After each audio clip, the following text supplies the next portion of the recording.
Kung hindi ka titingin sa baba, patay talaga tong pusa na to.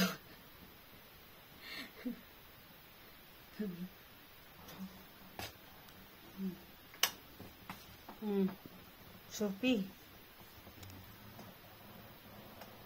alam mo bang maapakan ka dyan? Ha? Casper, tell your wife not to lay down like that. It's dark here. Casper, tell Sophie not to lay down like that or else patay if we step her. Oh? Madilim pa naman. Majuk si Pinsa. Oh?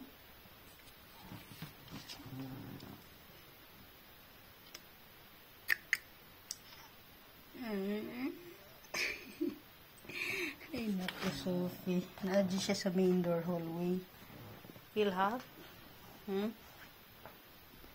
Feel hot? Ipakialam.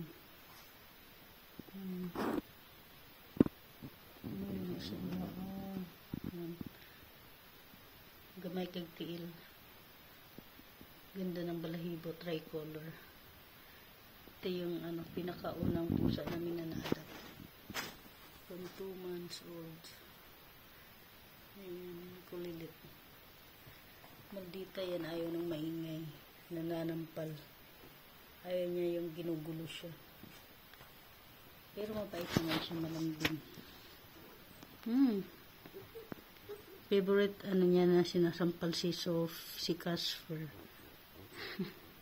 Ito kasi kahit walang itlog nang gagahasa. Silang stay there. Good night. Mag-asawa.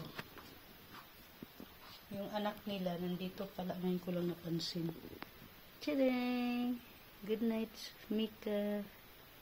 Good night. Mika, good night. Ano siya? Yung aggressive ba?